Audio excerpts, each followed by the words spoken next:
badan Islam. Bismillahirrahmanirrahim. Assalamualaikum warahmatullahi wabarakatuh. Innal hamdalillah nahmaduhu wa nasta'inuhu wa nastaghfiruh wa na'udzu billahi min shururi anfusina wa sayyiati a'malina. May yahdihillahu fala mudilla lahu wa may yudlil fala hadiya lahu. وأشهد أن لا إله إلا الله وحده لا شريك له وأشهد أن محمدا عبده ورسوله صلى الله عليه وعلى آله وأصحابه ومن تبعهم بإحسان إلى يوم الدين وسلم تسليما كثيرا. أما بعد. Jamaah sekalian yang dirahmati Allah dan yang mengikuti mereka di atas sunnah hingga hari akhir nanti. Jamaah radio sahabat muslim yang dirahmati Allah subhanahu wa ta'ala, baik yang mendengarkan on air maupun off air, InsyaAllah kita akan melanjutkan pembahasan kita berkaitan dengan adab-adab berbicara dan keutamaan untuk diam, yang mana seorang muslim harus mampu mengendalikan lisannya, yang dengan lisan itu dia bisa mengatakan perkataan-perkataan yang mendatangkan ridha Allah subhanahu wa ta'ala, atau sebaliknya, dengan lisannya pula dia bisa mengeluarkan perkataan-perkataan yang mendatangkan murka Allah subhanahu wa ta'ala. Oleh karena itu, seorang muslim yang aqil, yang berakal, harus teliti dan berpikir dua kali sebelum berkata-kata. InsyaAllah nanti di pembahasan kita tentang hadis-hadis berikutnya akan nampak bagaimana Nabi SAW mengingatkan umatnya untuk berhati-hati dalam menggunakan lisannya, karena lisan tidak mengambil harta orang, tidak mengambil tangan orang, tidak mengurangi satupun dari keutuhan tubuh orang lain atau harta orang lain. Akan tetapi lisan itu mengambil kebahagiaan di dalam diri orang lain. Ini yang sering dilalaikan oleh kita. Seringnya kita merasakan menyakiti atau merugikan orang lain itu dengan mengurangi nikmat tubuhnya atau hartanya. Tapi ternyata syariat Islam jauh lebih daripada itu. Syariat Islam melihat bahwasanya ada hal-hal yang bisa merugikan orang lain dan menyakiti orang lain meskipun tidak berkaitan dengan harta atau fisik orang lain, yaitu dengan perkataan. Nanti hadis-hadis selanjutnya akan sangat nampak bahwasanya Nabi SAW betul-betul ingin kita berhati-hati terhadap perbuatan dosa yang satu ini, yang tidak berkaitan dengan harta maupun tubuh orang lain, tapi berkaitan dengan hati orang lain, dan sakit hatinya orang lain karena perkataan-perkataan yang kasar, yang menyinggung, yang dengan sengaja dengan tujuan untuk bercanda, akan tapi terlalu berlebihan. Sakit hatinya saudara kita sesama muslim ini sesuatu yang dicatat dengan sungguh-sungguh oleh Allah subhanahu wa ta'ala. Maka mungkin kita tidak suka terhadap perangai orang lain, kadang merasa kurang cocok dengan gaya bicara orang lain, atau cara berjalannya, atau cara bergaulnya. Akan tapi jangan sampai kita terjerumus ke dalam dosa yang satu ini, menggunakan lisan kita kemudian dalam rangka merendahkan, dalam rangka ghibah, dalam rangka mengurangi kehormatannya di majelis-majelis kita. Yang seperti ini hendaknya berhati-hati. Kembali ke hadis yang keempat. Hadis yang keempat, Atau yang ketiga terlebih dahulu, kita sedikit mengulang bahwasanya Nabi sallallahu alaihi wasallam bersabda, "Man yatawakkalu li bima baina lahyaihi wa rijlaihi atawakkalu lahu bil jannah." Sudah ketemu hadis ini? Baik. Lafaz tawakkal di sana menunjukkan apa? Menunjukkan perkara lisan dan perkara syahwat kemaluan itu adalah dua syahwat yang berat untuk dihadapi manusia. Oleh karena itu Nabi SAW menggunakan lafaz tawakal agar manusia berlindung kepada Allah Subhanahu wa taala dari syahwat lisan, dari syahwat kemaluan. Betapa banyak orang yang hancur kondisi sosialnya, kondisi ekonominya karena tidak mampu mengontrol syahwat yang berkaitan dengan kemaluan, yang akhirnya berujung rumah tangga yang berantakan, kemudian hubungan dengan tetangga juga memalukan, hubungan dengan keluarga besar juga memburuk, pendidikannya hancur. Berapa banyak mahasiswa atau mahasiswi yang kuliahnya tidak selesai-selesai hanya karena urusan percintaan, ya, bahkan sampai bunuh diri. Berarti dia tidak mampu menahan syahwat apa? Syahwat kemaluan. Terjerumus dalam hubungan yang tidak halal dengan lawan jenis, pendidikannya kacau balau, hubungan dengan keluarganya rusak, masa depannya hancur berantakan. Maka hendaknya bertawakal. Ya, di sana Nabi SAW menggunakan lafaz tawakal. Jangan merasa hebat, merasa kuat, merasa sudah cukup senior sebagai seorang talibul ilmi sehingga selalu mampu kalau ngomong itu ngomongnya selalu benar. Belum tentu. Bisa jadi semakin tinggi ilmu seseorang justru berbicaranya semakin menyakiti orang yang lebih di bawahnya atau lebih jahil daripadanya. Semakin tinggi ilmu seseorang, semakin banyak talabul ilminya, semakin banyak majelis ilmunya, harus semakin memperhatikan lisannya. Bisa jadi justru semakin buruk meskipun ilmunya semakin banyak. Oleh karena itu berdakwah di sana kemari sulit diterima. Di antara teman-temannya sulit diterima, di dalam keluarganya sulit diterima, di lingkungannya sulit diterima, dan dia terburu-buru menyalahkan orang lain dengan berdalih saya datang membawa sunnah tapi tidak diterima. Ilmu yang Anda bawa sunnah tapi lisan Anda yang tidak sunnah. Faqulu qawlan sadida, maka utamakanlah perkataan-perkataan yang baik, yang lembut. Berdakwah itu perjalanan panjang. Tidak harus ilmu yang kita ketahui ini bisa diterima orang lain dalam hitungan jam atau hitungan hari. Nabi SAW berdakwah lebih dari 10 tahun di kota Mekah. Pun dakwahnya diterima setelah hijrah ke kota Madinah, kemudian kembali ke kota Mekah, baru diterima Islam di kota Mekah. Kecuali beberapa orang sahabat yang Islam di kota Mekah kemudian hijrah bersama Nabi Muhammad SAW ke kota Madinah. Dan ada juga beberapa yang memilih tetap di kota Mekah, kan tapi segelintir, hanya sedikit. Adapun kesuksesan besar dakwah Nabi SAW setelah hijrah dari kota Mekah menuju kota Madinah. Maka perjalanan dakwah kita antum kepada keluarga, pada tetangga, kepada saudara, ala rislik, ya, hendaknya perlahan-lahan, ya, hendaknya penuh dengan ketenangan, kesabaran.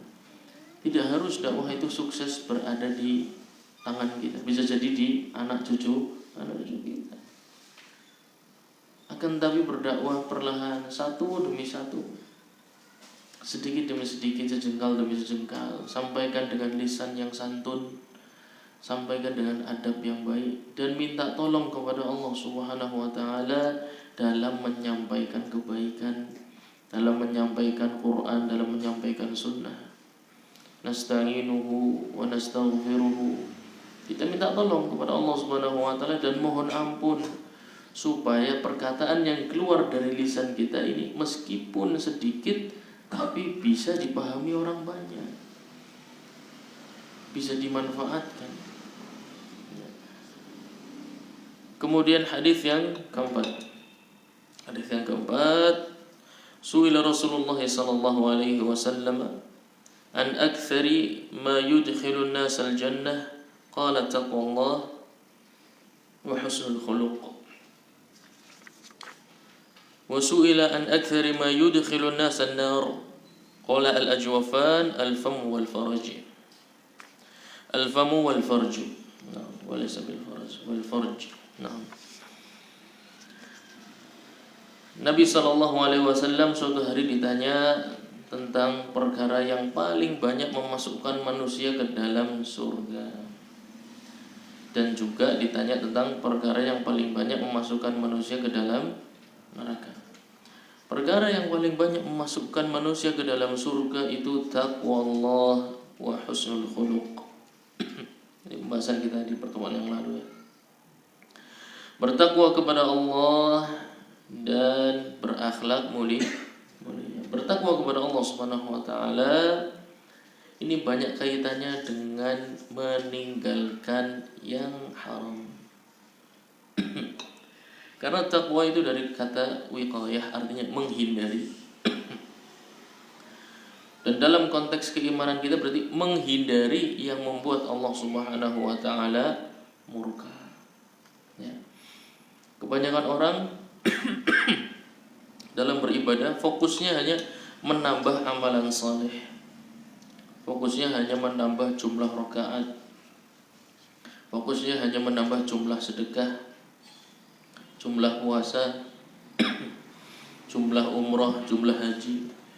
Dia kira ketaatan itu yang memasukkan orang paling banyak ke dalam surga adalah dengan menambah kuantitas ibadah, jumlah ibadah. Tapi sebaliknya Nabi SAW di sini ingin mengajarkan kepada kita bahwasannya memasukkan seseorang ke dalam surga yang paling banyak itu justru memperhatikan kualitas ibadah. Sebanyak apapun ibadah kita, kalau perbuatan maksiatnya tidak berhenti, dan maksiatnya tentu dalam obrolan kita kali ini adalah berkaitan dengan lisan ya. Kalau lisannya masih sering ghibah, masih sering merendahkan saudaranya sesama muslim, atau hanya karena tidak cocok dengan salah seorang ustadz kemudian dia rendahkan habis-habisan dalam sebuah majelis, padahal ustadz itu dan dia memiliki misi yang sama, mendakwahkan akidah Ahlus Sunnah wal Jamaah. Yang namanya kesalahan itu manusia tidak ada yang lepas darinya, termasuk para asatidzah, termasuk para ustadz, para kiai, tidak ada yang lepas dari kesalahan. Maka jangan sampai kesalahan orang lain ini terus kita ungkit, terus kita umbar dalam majelis-majelis kita dengan tujuan merendahkan dia dan meninggikan diri kita sendiri. Seakan-akan saya nggak perlu belajar aja lebih baik dari dia, saya nggak bisa bahasa Arab aja lebih baik dari dia, saya nggak perlu hafal Quran aja lebih baik dari dia.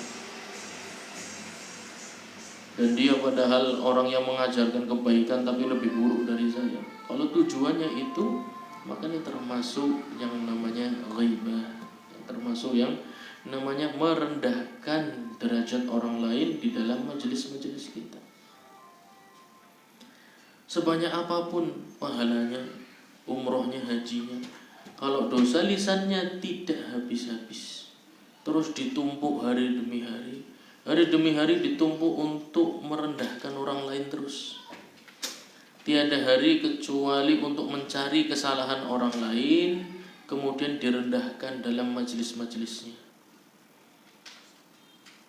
Ini tentu ibadah-ibadahnya dalam ancaman yang besar.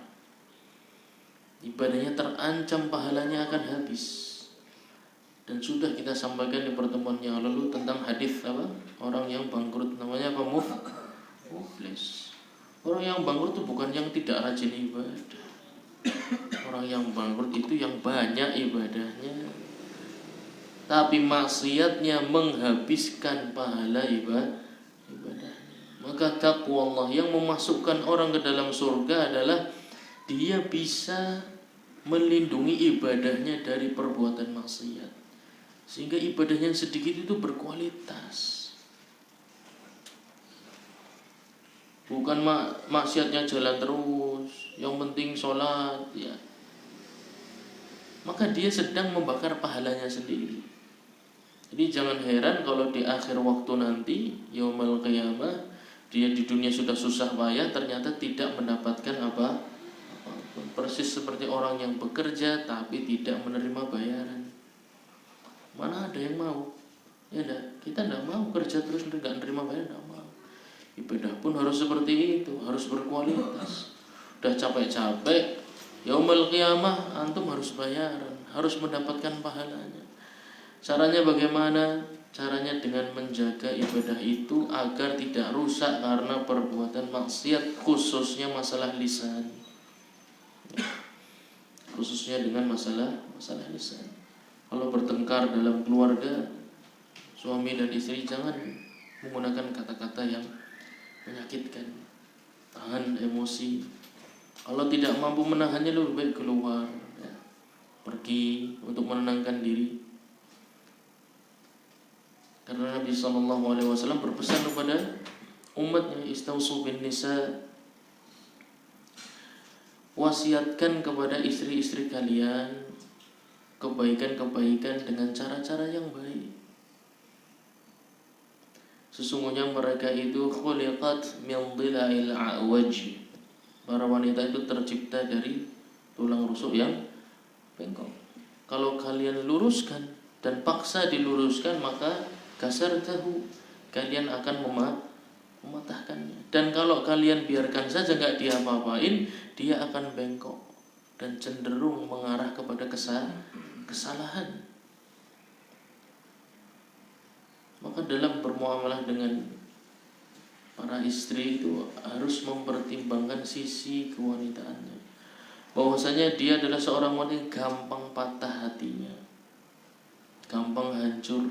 Makanya banyak ditemukan seorang wanita yang melukai dirinya ya, sayat-sayat menyayat tangannya, urat nadinya. Karena ketika bertengkar dengan suaminya tidak mampu menghadapi itu, hatinya tidak mampu mengontrol emosi. Dan yang wanita pun sama, istri tidak boleh berkata-kata kasar kepada suami meskipun sedang emosi. Nabi SAW bersabda, "Lau kuntu amiran li ahadin an yasjuda li ahad." Kalau aku mengizinkan seseorang bersujud, boleh bersujud kepada selain Allah Subhanahu wa taala, pasti aku perintahkan para istri untuk sujud kepada suaminya. Sama-samalah, suami dan istri itu sama-sama harus menjaga, meskipun suami ya diberi kedudukan yang lebih dalam syariat Islam sebagai qawwam, sebagai pemimpin keluarga, pengatur keluarga, bukan itu sebagai alasan untuk bebas berkata-kata ya. Istri pun sama, jangan berdalih bahwasanya aku adalah wanita, aku sering berbuat salah, aku adalah tulang rusuk yang bengkok. Itu bukan alasan Anda untuk bermudah-mudahan dalam kesalahan, untuk bermudah-mudahan dalam berkata-kata yang kasar kepada suami atau menyakitkan. Dua-duanya saling menjaga, dua-duanya sama-sama berusaha, dua-duanya diperintahkan untuk berkata-kata yang baik kepada pasangannya. Wa ashiruhunna bil ma'ruf. Para suami terlebih lagi diperintahkan untuk berhubungan, menggauli, maksudnya adalah untuk bermuamalah dengan cara sebaik-baiknya kepada keluarga. maka tekanan itu lebih tunjukkan kepada suami. Kalau suami mengajarkan ketika cekcok dengan kata-kata yang kasar, jangan heran kalau suatu hari dipraktekkan oleh istrinya untuk mengatakan cara yang sama kepada suaminya. Karena mereka akan mencontoh. Maka para suami tunjukkan dulu bahwasanya saya bisa mengontrol emosi. Saya bisa tetap berkata yang baik dan sopan dan santun. Dan itu perintah Nabi Muhammad SAW. Itulah ciri ahlu sunnah juga. Jadi ciri ahlu sunnah wal jamaah itu bukan lisan yang ketus, yang kaku, yang seenaknya sendiri. Ciri ahlu sunnah wal jamaah adalah menjaga lisannya, tetap lembut, tetap santun. Sebagai pemimpin tidak perlu menunjukkan kekuatannya di hadapan keluarga. Tapi tunjukkan rasa kasih sayang, tunjukkan contoh dan sikap yang antum ingin supaya istri pun juga mengambil faidah dari sikap antum tersebut. Insya Allah dia akan meniru. Oh, seperti itu caranya mengendalikan emosi. Oh, seperti itu ternyata kalaupun ada perbedaan pendapat, cekcok, jangan menggunakan isyarat-isyarat yang buruk, jangan menggunakan tatapan-tatapan yang tidak menyenangkan. Karena itu akan ditiru oleh keluarga kita. Maka wajib yang pertama kali mencontohkan amalan ini adalah kepala keluarga. Ya, para suami ini yang wajib pertama kali untuk mengamalkan amalan ini. Taqwallah, menghindari dosa, dan husnul khuluq. Ya. Kesibukan-kesibukan seseorang ini berbeda-beda.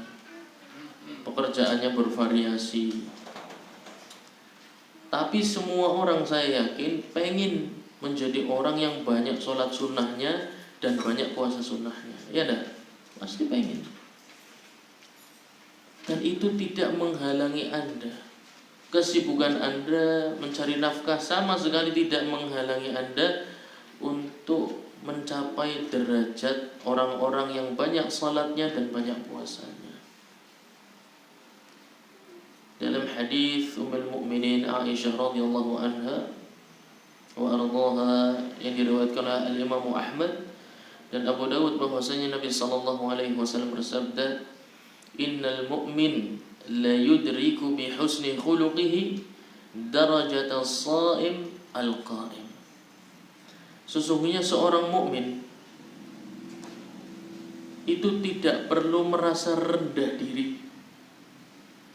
Kalau sibuk mencari nafkah kemudian tidak sempat memperbanyak sholat sunnah dan puasa sunnah, sesungguhnya dia masih bisa mencapai derajat itu dengan cara husnul khuluq, dengan memiliki akhlak yang baik. Khairukum li ahlikum. Dan akhlak yang baik itu yang pertama kali ditunjukkan itu justru di dalam rumah tangga. Yang terbaik di antara kalian yang paling baik kepada keluarganya.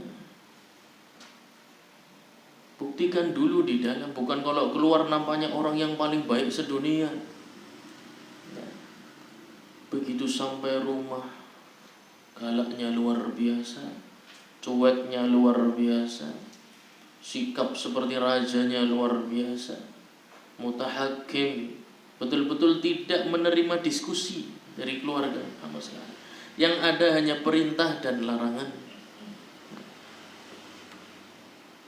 Betul-betul memiliki sifat seperti raja ketika di rumah. Egois, arogan, ketus, kasar. Sudah ibadah sunnahnya sedikit, kepada keluarga yang paling berhak mendapatkan husnul khuluq pun sedikit juga ibadahnya.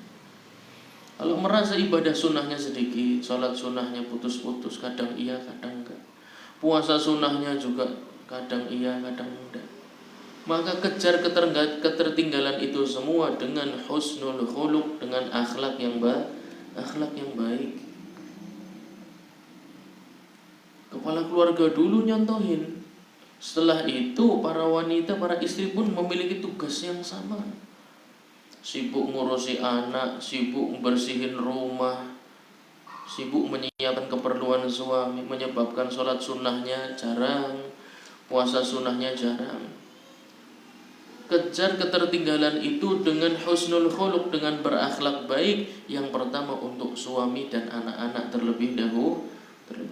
Jadi ibu yang baik untuk mereka itu menutupi kekurangan sholat sunnah dan kekurangan puasa sunnah.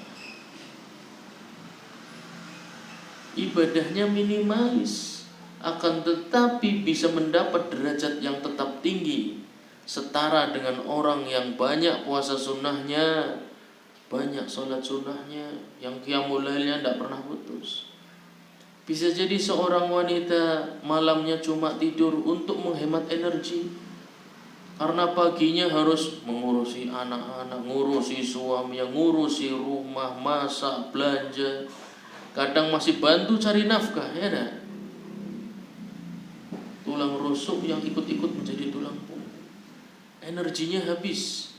Nggak perlu dipaksa malam harus qiyamul lail, nggak perlu dipaksa. Kalau memang tidak mampu, biarkan dia beristirahat.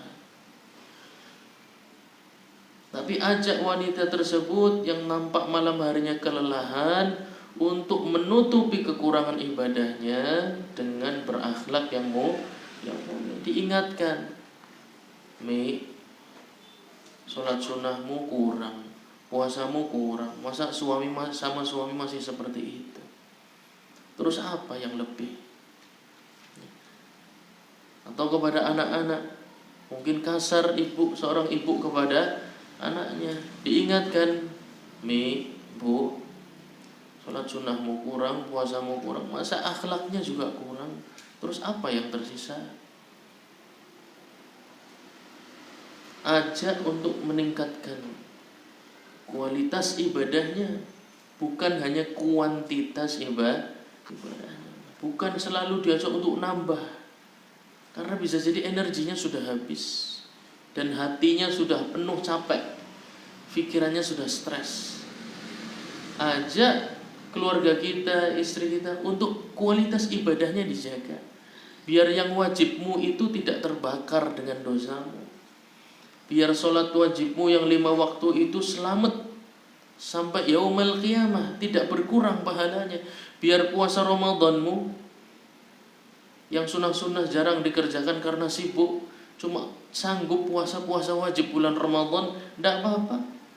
Tapi yang Ramadan itu usahakan selamat, Bu, selamat sampai yaumul akhir. Caranya berakhlak mulia kepada keluarga. Jadi ibu yang akhlaknya baik kepada suami dan anak-anak, insya Allah meskipun ibadahmu sedikit tapi tinggi derajatnya di sisi Allah Subhanahu wa ta'ala. Kemudian lanjutannya, wasu'ila an aktsari ma yudkhilun nas an-nar al-ajwafan al-famu wal farju. Di potongan hadis berikutnya Nabi SAW tadi ditanya tentang perkara yang paling banyak memasukkan manusia ke dalam surga. Sekarang perkara yang paling banyak memasukkan manusia ke dalam neraka. Dari sekian banyak dosa, yang paling banyak manusia terpeleset itu karena syahwat yang berkaitan dengan kelamin dan dengan lisan. Paling banyak terpeleset manusia di dalam 2 masalah itu. Makanya di hadis sebelumnya diingatkan oleh Nabi SAW, berusaha keras dan tawakal kepada Allah Subhanahu wa ta'ala. Minta tolong betul. Karena kita ini mudah kepleset lisannya. Mudah sekali nggak sengaja. Mudah sekali menyakiti orang, atau menyakiti orang tua misalnya yang masih hidup orang tuanya. Gampang sekali menyakiti. Oleh karena itu kalau berdoa, minta walisanan shadiqa, minta tolong kepada Allah Subhanahu wa ta'ala, wa qalban saliman, minta hati yang selamat, lisan yang jujur, wa thabat 'alal amr, dan diberikan kekuatan untuk memegang sunnah Nabi Muhammad SAW. Karena kebanyakan sunnah Nabi Muhammad SAW itu bukan perkara yang ringan. Itu perkara yang sulit karena tabiat kita suka dengan hal yang sebaliknya. Tabiat kita sukanya ngomong sembarangan, ngenyek, membuli, ya kan? Itu tabiat manusia. Tapi sunnah berkata sebaliknya. Sunnah Nabi SAW itu ingin melatih manusia melawan tabiatnya sendiri, yang dengan itu insya Allah manusia itu akan menjadi manusia yang pantas menjadi contoh di dalam keluarganya, dalam masyarakatnya, di dalam lingkungannya, di dalam tempat kerjanya, di dalam konteks berbangsa dan bernegara. Dia akan pantas menjadi contoh. Syaratnya satu, mulai dari diri sendiri. Lawan tabiat kita yang selalu ingin ngomong seenaknya, yang kalau bisa menyakiti hati orang lain itu sakiti, kalau bisa membuli orang lain bully, kalau bisa merendahkan orang lain rendahkan, kalau bisa menyombongkan diri sombongkan diri. Itu tabiat manusia. Tapi syariat Islam ingin kita selamat dari hal-hal tersebut, karena hal-hal tersebut merugikan orang lain. Kalau tidak merugikan orang lain, bagaimana? Ujub itu tidak merugikan orang lain. Ujub tidak merugikan orang lain, tapi itu merupakan sifat sombong yang mana surga tidak menerima. Ada penduduknya memiliki sifat sombong meskipun hanya sebesar biji sawi, sebesar biji dzarrah. Sombong itu yang hanya punya hanyalah milik Allah Subhanahu wa ta'ala. Allah Subhanahu wa ta'ala tidak biarkan manusia boleh memiliki sifat sombong. Maka perkataan yang keji, perkataan yang buruk, perkataan yang kuat hawa nafsunya, coba dilawan, coba ditahan. Mungkin berat di awal, rasanya sesek, akan tetapi di akhir akan terasa manis, di akhir akan terasa indah. Hampir saja mengatakan hal yang tidak baik ketika berdiskusi dengan temannya, ya, pengennya bantah, atau bahasa sekarang inginnya mendebat, ya. Ini merupakan adab-adab yang muncul di kaum talabatul ilmi yang sangat-sangat bertentangan dengan sunnah. Suka mendebat, suka. Jadi bukan karena butuh, tapi memang suka. Ketika mendengar ada yang tidak pas, segera rasanya ingin mendebat. Seandainya dia tahan dulu, berprasangka baik dulu, kemudian bisa didiskusikan dengan kata-kata yang lebih santun, maka itu insya Allah menjaga ukhuwah Islamiyah. Tapi karena dari awal sukanya adalah mendebat dengan nada yang tinggi, kemudian dengan emosi, hadza huwal mushkilah. Ini yang menyebabkan perpecahan di dalam umat Islam. Lisan, ya. Sebuah agama yang dahulu asing, kemudian dipeluk oleh segelintir orang di kota Mekah, menjadi kerajaan yang besar di kota Madinah, khilafah Islamiyah, menyebar ke seluruh dunia. Tapi hari ini bagaimana kondisi umat Islam? Menguasai dunia atau terjajah di mana-mana? Terjajah di mana-mana. Dan itu sudah dilihat oleh Al-Imam Ibnu Abi Dunya rahimahullahu ta'ala sejak abad kedua. Sejak abad kedua, tahun sekitar 200 Hijriah, beliau sudah melihat itu. Potensi umat Islam akan mengalami kehancuran itu sudah nampak. Kapan? Ketika setiap orang bebas berbicara, ketika setiap orang tidak mengontrol lisannya. Perpecahan di dalam keluarga, perpecahan dalam berbangsa dan bernegara, perpecahan di dalam majelis ilmu, itu awal bibit-bibit runtuhnya khilafah Islamiyah.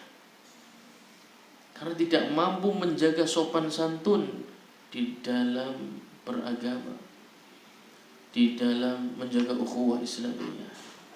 Oleh karena itu nasihat para kiai Nusantara dari zaman dahulu, Yang namanya para kiai itu tidak semuanya kompak. Pasti ada perbedaan pendapat antara yang satu dengan yang lain. Tapi mereka punya prinsip, seperti apapun perbedaan di antara kita, jangan sampai ditonton oleh para santri. Mereka tidak mau perbedaan itu dianggap sesuatu yang besar dan runcing di kalangan para santri. Tapi di kita seperti apa? Bangga kalau bisa berdebat, ditonton di YouTube, viewernya banyak, like-nya banyak, komennya banyak, bangga. Bangga, bisa berdebat itu bangga. Maka jauh sekali berbeda cara beragamanya para ulama salaf dan kaum khalaf kita seperti zaman sekarang ini, jauh berbeda. Hati-hati dari syahwat kalam dan syahwat kemaluan. Dua syahwat yang paling banyak menjerumuskan umat manusia ke dalam neraka Allah Subhanahu wa taala. Hadis yang kelima dari sahabat Aswad ibn Asram radhiyallahu anhu, qala qultu awsini ya Rasulullah. Beliau radhiyallahu anhu berkata kepada Nabi Muhammad sallallahu alaihi wasallam, wahai Rasulullah, berikanlah wasiat kepadaku, nasihat kepadaku yang akan aku pegang meskipun engkau sudah wafat nanti. Jadi wasiat yang dipegang selama-lamanya, bukan nasihat hanya untuk waktu itu saja. Ketika seseorang minta nasihat, itu ada kemungkinan hanya berlaku di waktu itu saja. Ya, nanti di kondisi yang lain bisa jadi tidak berlaku. Itu nasihat. Tapi kalau wasiat itu berlaku bahkan setelah wafatnya Nabi Muhammad sallallahu alaihi wasallam. Wasiat itu sebuah nasihat yang berlaku sampai akhir hayat. Berarti kaidah penting.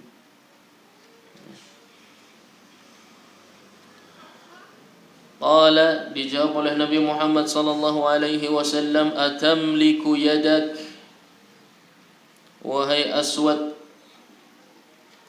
apakah kamu memiliki tanganmu? Maksudnya memiliki di sini adalah bisa menguasai tanganmu. Tanganmu bisa dibawa ke depan, ke belakang, ke kanan, ke kiri, bisa digerak-gerakkan. Qala qultu fama amliku idza lam amlik yadi. Ya Rasulullah, itu yang paling berharga. Apa yang tersisa dariku kalau aku tidak bisa menguasai tanganku sendiri? Jadi cuma punya aja nempel, apa yang seperti nggak ada. Tapi berharganya tangan itu ketika bisa dimanfaatkan, ya dah. Antum punya seseorang memiliki kaki tapi tidak bisa digerakkan, kira-kira bermanfaat atau tidak? Tidak. Tangan pun sama. Kapan tangan ini berharga? Ketika bisa difungsikan. Oleh karena itu, sahabat ini mengatakan, apa yang aku miliki kalau aku tidak bisa memfungsikan tanganku? Karena itu yang paling berharga adalah tubuh kita bisa berjalan sesuai dengan fungsinya. Qala atamliku lisanak, wahai Aswad, kalau lisanmu bagaimana? Bisa kamu gunakan juga atau tidak? Qala fama amlik idza lam amlik lisani. Lalu apa yang tersisa untukku kalau aku tidak bisa memanfaatkan lisanku? Menunjukkan sangat berharganya tangan dan lisan ketika berfungsi dengan baik. Lalu fungsi yang baik itu seperti apa? Qala, dilanjutkan oleh Nabi Muhammad sallallahu alaihi wasallam, fala tabsud yadaka illa ila khairin wa la taqul bi lisanika illa ma'rufa. Wahai Aswad, kamu tahu bahwasanya tanganmu itu enggak berharga kecuali bisa berfungsi dengan baik, dan lisanmu pun tidak berharga kecuali kalau berfungsi dengan baik. Maka fungsikanlah dengan baik. Karena kalau tangan dan lisan difungsikan untuk yang tidak baik, sama saja ada atau tidak ada bedanya. Tangan dan lisan kita kalau difungsikan untuk sesuatu yang buruk, maka ada atau tidak ada itu sama saja. Seakan-akan tidak ada barangnya. Akan tapi kalau antum ingin merasakan bahwasanya antum itu memiliki tangan dan lisan, maka digunakanlah untuk fungsi yang baik. Kalau kita merasa memiliki tangan dan lisan, maka gunakan untuk fungsi-fungsi yang ma'ruf. Fala tabsut yadaka illa ila khairin, maka jangan gunakan tanganmu kecuali untuk hal-hal yang baik. Jangan digunakan untuk menampar.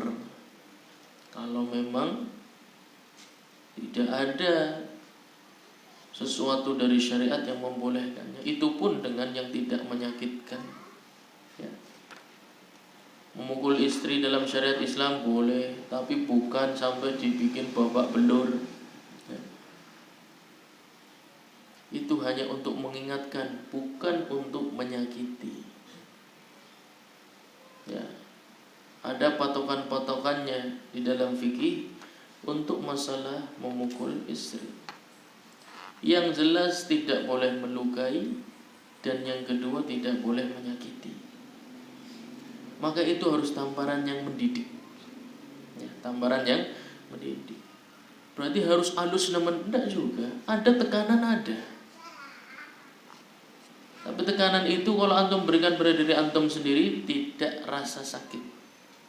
Hanya seakan-akan antum terbangun, tersadar bahwasanya saya tadi berbuat salah. Itulah pukulan yang mendidik yang dimaksud. Yang membuat seseorang tersadar bahwasanya dia sebelumnya berbuat kesalahan. Bukan untuk tujuan menyakiti atau melukai. Ya. Atau tangannya digunakan untuk mengambil harta orang lain dengan cara yang haram, dengan cara menakut-nakuti, yang berprofesi sebagai preman, yang berprofesi sebagai tukang parkir yang serem-serem, ya, gayanya pegang botol minuman keras, rambutnya kayak tidak pernah sampoan, pakaiannya bolong-bolong. Ketika mobil motor datang dia tidak ada. Ketika mobil motor hendak pergi tiba-tiba muncul penampakan, ya dah. Nampakannya serem, mukanya dibikin sengaja serem padahal orangnya bisa jadi lucu. Tapi sengaja dia tambahkan keseraman. Dia makan dengan cara seperti itu. Dengan cara menyandarkan pada rasa takut orang lain. Bisa jadi orang lain sebenarnya nggak takut, cuma nggak mau membuat keributan. Maka dia dengan sengaja memaksa orang lain mengeluarkan uang dengan terpaksa. 2.000 rupiah, tapi mengeluarkannya terpaksa. Tidak ada akad di awal, tidak ada taradhi, tidak ada saling ridha. Sekalian 2 miliar saja kalau begitu saja, tidak ada bedanya. Anda sama-sama mengambil uang dari kantong orang lain dengan cara yang haram. Mau 2.000, mau 20.000, mau 200.000, mau 2 juta, mau 2 miliar sama. Ya, jangan dikira cuma 2.000 kok. Sama. Karena Anda mengambil dengan cara yang tidak halal. Tidak ada akad, tidak ada saling ridha dari awal. Tiba-tiba muncul dengan gaya menakut-nakuti, itu profesi yang haram. Kecuali memang diizinkan oleh pemerintah, ya. Memang diatur di jalan-jalan protokol bahwasanya karena itu retribusi yang akan kembali maslahat orang banyak. Jadi uang parkir yang antum bayar itu untuk bangun jalan, untuk memperbaiki RSUD, ya, memperbaiki saluran air PDAM yang bocor, memperbaiki listrik yang jam 1 malam tiba-tiba mati, 10 orang keluar memperbaiki. Mereka semua manusia butuh makan. Uangnya dari antum, salah satunya retribusi parkir tadi. Tapi tentu itu yang resmi berafiliasi dengan pemerintah, bukan yang liar. Pakai seragam tidak. Tempatnya juga bukan tempat jalan-jalan protokol. Bahkan ada tempat sebuah minimarket ya, sudah ditulis parkir gratis, tetap aja ada tukang parkir. Coba. Ini jelas afiliasinya tidak ke pemerintah itu, karena itu tanah milik pribadi, bukan jalan pemerintah. Tempat parkir dia itu tanah milik pribadi, pemilik minimarket tersebut. Kecuali dengan seizin pemilik minimarket. Ya. Maka profesi seperti itu harus jeli. Silahkan, tidak apa-apa, tapi tampilkan dengan cara yang halal, dengan cara yang ma'ruf. Bukan kumpul-kumpul, menampakkan keseraman, orang jadi sungkan. Ya. Parkir-parkir liar, hendaknya bertobat kepada Allah Subhanahu wa taala. 2.000 yang Anda ambil sama dengan 2 juta. Ya. Karena itu tidak halal. Memaksa. Bahkan pernah tukang parkir dikasih 1.000 ngamuk, ya. Yang ngasih dilempar, duitnya dibalikin. Apa maksudnya?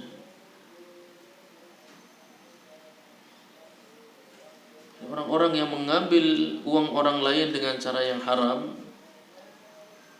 maka hati-hati, ya. Jangan mencela kalau yaumal qiyamah ternyata dia lebih dekat kepada api neraka. Jangan mencela orang lain, karena itu kesalahan dia sendiri. Di dunia dia pilih makan dari yang seperti itu. Ma nabata lahmun min syahtin illa fannaru awla bihi. Tidaklah sebuah daging tumbuh dari sesuatu yang haram kecuali api neraka yang berhak atasnya. Sebanyak apapun sholat, puasa, zakat, umroh, haji, kalau dosanya tidak mau berhenti, maka jangan salahkan. Kalau yaumal qiyamah pahalanya tadi tidak tersisa sedikit pun, habis. Sama orang di luar baik, tapi kasarnya sama keluarga sama saja. Sama orang bisa berkata lembut, tapi sama istri dan anak-anaknya tidak bisa, sama saja. Atau seorang wanita kepada wanita yang lain bisa berkata lembut, tapi kepada suami dan anak-anaknya kasar, sama saja. Ya. 2 maksiat yang paling banyak memasukkan orang ke dalam neraka: lisan dan kemaluan. Ya. Syahwat kemaluan itu tidak berarti harus masuk, tidak. Bisa dimulai dari melihat yang haram dulu. Itu semua awalnya syahwat kemaluan. Kemudian senang kalau ngobrol dengan lawan jenis, atau kalau membicarakan di dalam sebuah komunitas, membicarakannya adalah tentang wanita terus, membicarakan fisiknya dan lain sebagainya, usianya, wajahnya. Itu semua syahwat kemaluan. Ujungnya dijadikan bahan candaan, bahan tertawaan. Yang mana kalau yang bersangkutan dengar pasti marah. Ya, termasuk makna ghibah, dzikruka akhaka ma yakrah. Sesuatu yang engkau sebutkan tentang saudaramu yang kalau dia dengar sendiri pasti marah. Maka hati-hati. Syahwat kemaluan itu tidak berarti harus sampai berujung kepada zina. Melihat yang haram masuk dalam syahwat kemaluan. Kemudian ngobrol dengan lawan jenis, bernikmat-nikmat, termasuk syahwat kemaluan. Saling berkomentar di Facebook atau lewat WhatsApp, nggak ada keperluan, nggak ada apa, cuma pengen ngobrol aja. Ya, habis reunian dan lain sebagainya. Hal semacam tersebut termasuk syahwat-syahwat yang berkaitan dengan kemaluan. Banyak sekali manusia-manusia yang terjerumus dalam masalah ini, dan kebanyakan korbannya adalah laki-laki apa wanita? Korbannya paling banyak adalah wanita. Paling banyak wanita. Laki-laki itu seringnya bisa berhenti kapanpun. Kalau wanita sudah membuka jalan itu sangat sulit biasanya untuk berhenti. Bahkan kasus-kasus yang pernah saya ceritakan mungkin ya, yang nenek-nenek mau dinikahin bujang, bahkan sudah setor uang ratusan juta. Udah pernah dengar kasusnya belum? Belum pernah. Seorang nenek karena tidak mampu menahan, nenek, jangan dikira selamat. Ini yang kakek-kakek juga nih. Jangan dikira yang punya itu cuma yang bujang saja, enggak. Yang muda-muda saja, enggak. Kakek nenek pun sama, masih punya syahwat. Seorang nenek-nenek chattingan dengan pria yang muda, ya, fisiknya atletis, tampilannya keren, ya. Chattingan sampai tuker nomor WA, telepon-teleponan. Ini gara-garanya nenek ini akhirnya lapor ke pihak kepolisian. Ngomongnya ditipu, padahal dia sudah membiarkan dirinya sendiri ditipu. Chattingan, telepon-teleponan, sampai video call ada apa. Laki-laki yang muda ini menjanjikan, nanti saya akan datang ke kampungnya kamu, nanti kamu akan saya nikah di sana. Transfer kalau tidak salah sampai 300 juta. Bertahap, tidak langsung. Nggak mungkin minta 300 juta langsung, kelihatan penipu, ya enggak. Mintanya bertahap, 5 juta dulu. Di total itu kerugian sampai 300 juta lebih. Padahal itu harta warisan peninggalan suaminya. Coba, ya enggak, hancur keluarganya, anaknya sakit hati melihat kelakuan ibunya yang sudah nenek-nenek seperti itu. Kalau saudara-saudara yang udah pada mati, udah nenek-nenek, saudara-saudara udah pada mati. Harusnya hari tua menikmati waktu akhir usia dengan ibadah, dirawat oleh anak. Gara-gara tidak mampu mengontrol syahwat kemaluan, belum kejadian zina, ya, sudah rusak hubungan keluarga, hubungan dengan anak, rugi hati, rugi uang, semuanya keluar, semuanya habis. Maka hati-hati, ya, dari syahwat kemaluan dan syahwat lisan. Jangan mau kalah. Tapi kita ingatkan di hadis sebelumnya bahwasanya itu perkara yang berat untuk kita, ya enggak? Bagaimana cara selamat dari syahwat lisan dan syahwat kemaluan? Bertawakal kepada Allah Subhanahu wa ta'ala. Kita semua ini lemah di hadapan wanita. Jadi jangan merasa kuat. Aku tahu orang gampang tergoda kalau sing model kayak gue. Ya saiki. Nek wis mulai bosan karo sinang ngomah, ya kan? Bisa jadi pikiran liarnya sudah muncul. Yang dulu tidak tergoda, suatu hari bisa tergoda. Ada juga saya mendengar langsung dari pelakunya. Ya, ini terjadi ketika usia sudah menua. Justru semakin ketika menua. Itu yang unik di situ. Maka jangan menganggap remeh ujian dari Allah Subhanahu wa ta'ala yang namanya lisan dan kemaluan. Mereka akan terus, syaitan iblis akan terus menggoda kita untuk terjerumus. Dan waktu yang paling tepat untuk terjerumus ketika kita lemah, ya, imannya lemah, fisiknya lemah.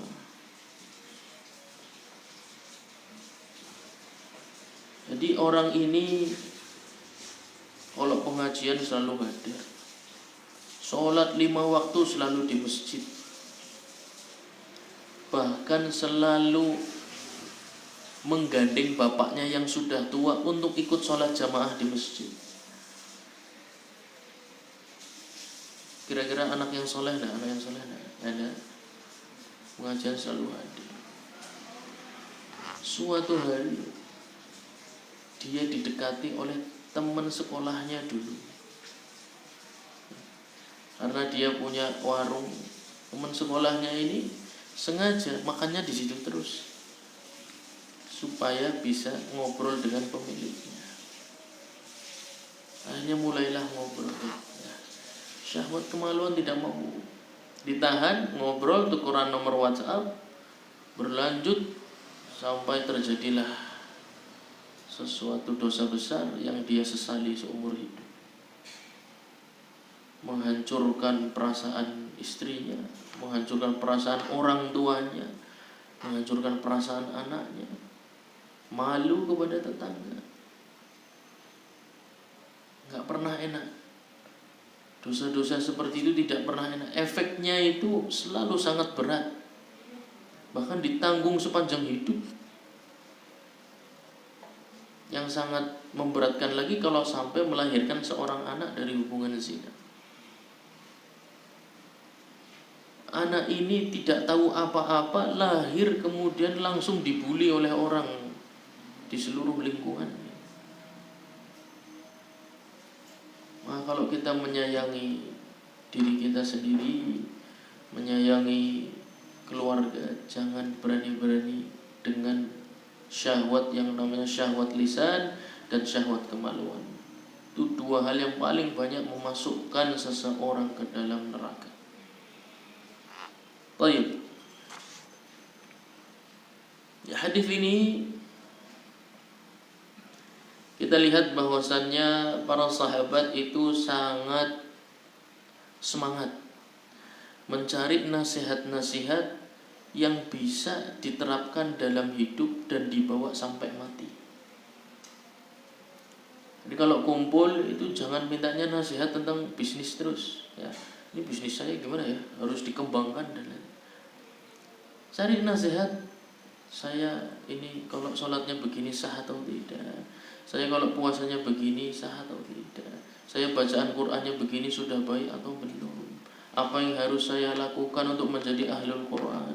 Apa yang harus saya lakukan untuk dekat kepada Allah? Apa yang saya harus lakukan untuk dekat kepada sunnah Nabi? Jadi harus rajin mencari wasiat dalam agama yang akan dia terapkan dalam kehidupan sehari-hari dan akan dia bawa mati selama-lamanya. Sebagaimana para sahabat, ya, mereka tidak pernah merasa kenyang dari talabul ilmi dari Nabi Muhammad SAW. Terus belajar, bahkan di usia yang sudah lanjut terus belajar, tidak pernah kenyang, tidak pernah cukup. Kemudian di hadis ini, agar manusia itu menguasai tangannya dan menguasai lisannya, isyarat bahwasannya akhlak yang mulia itu paling nampak dari perkataan dan perbuatan. Ya. Akhlak yang mulia itu paling nampak dari perkataan dan perbuatan. Antum punya akhlak baik tapi disembunyikan di dalam hati, gak ada gunanya. Ya. Kalau punya akhlak baik, tunjukkan dan buktikan. Kalau bertemu orang, sapa dengan baik, tanya kabarnya, bagaimana sekarang kondisinya, apa yang bisa dibantu. Itu merupakan akhlak yang mulia yang saya dapatkan di waktu kuliah di Saudi Arabia, di kota Madinah. Di akhir pertemuan, setelah ngobrol tentang kabar, mereka selalu bertanya, ayu khidmah, ya, apa yang bisa saya bantu sebelum kita berpisah nih, ya. Sebelum kita berpisah, antum sibuk dengan kegiatan antum, saya sibuk dengan kegiatan saya. Mumpung masih ketemu, antum butuh apa dari saya? Buktikan dengan lisan, jangan cuma dalam hati. Aku pengen nulung guys, aslinya. Aku aslinya temelas. Aslinya enggak, aslinya selama tidak dibuktikan enggak ada artinya. Aku aslinya pengen ngerewangi, enggak ada artinya. Ngomong, saya bisa bantu apa? tunjukkan akhlak itu dengan perkataan atau berbuat. Nggak usah tanya misalnya, kayaknya lagi susah, langsung aja transfer aja. Berapa? 100 juta, 200 juta. Kalau antum miliarder kan siapa tahu tuh jadi miliarder besok ya. Masya Allah, amin. Ya, membantu yang kesusahan. Ya. Kelihatannya kesusahan, kelihatannya. Ya.